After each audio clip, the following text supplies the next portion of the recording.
J'ai toujours rêvé d'être professionnel.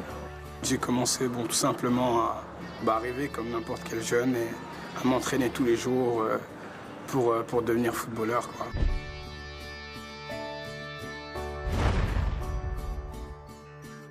Ma maman était obligée de me demander de remonter à la maison pour venir manger. Je pouvais oublier certaines choses, mais mon ballon, en fait, je n'oubliais pas, quoi. Je jouais tout le temps. J'allais faire les courses avec un ballon de football. Je jouais quartier contre quartier, parce qu'avant de jouer dans un club, je jouais dans la rue d'abord. Donc on faisait des matchs, quartier contre quartier, des après-midi de football entières. Je pense que je devais avoir 17 ans, 17 ou 18 ans.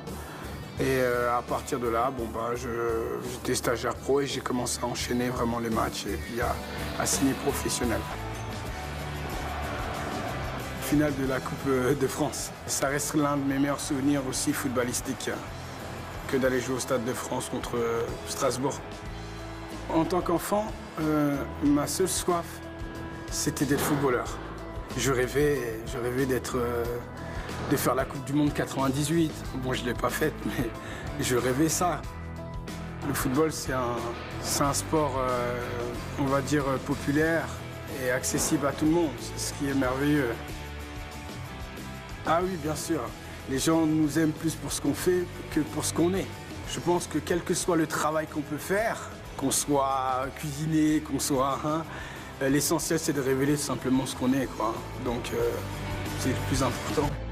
En Afrique, on a beaucoup soif de toucher à des choses qui sont contraires un petit peu du fétichisme et tout ça. Et ce qui est sûr, c'est que depuis le temps, en tout cas que je suis capitaine, ces choses-là, on les a carrément mis de côté pour laisser la place vraiment à Jésus. Et ça, c'est extraordinaire.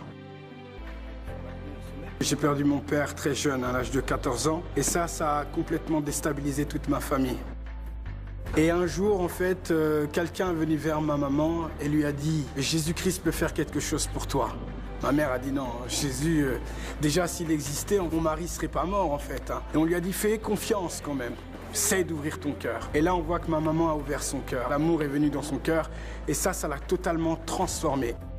Alors moi, je voyais ça.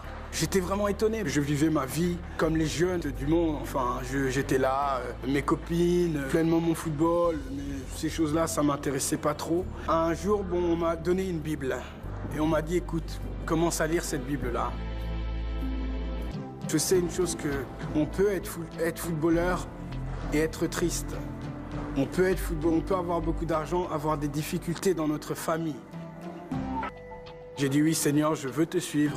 Je veux marcher avec toi. La vie de Dieu est venue en moi et j'ai totalement été une autre créature.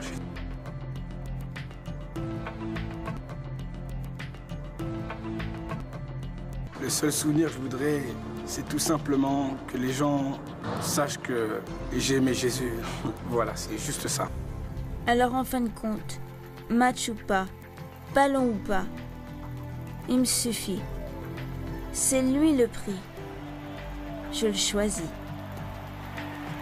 Et vous ?